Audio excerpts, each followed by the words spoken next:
اون روز تو عید منداییان یه سری غذاهایی بود که خیلی ساده بودن و روی میز چیده شده بودن.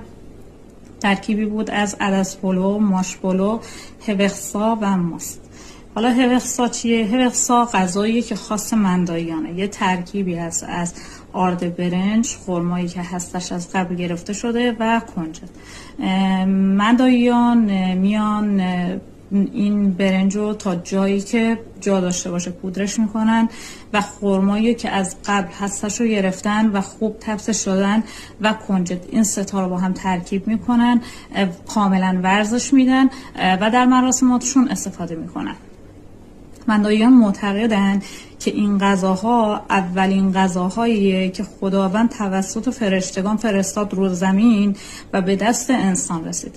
گفتم این نکته رو بگم، شاید دونستنش براتون جالب باشه و خالی از لطف نباشه. ممنون از وقتی که گذاشتید.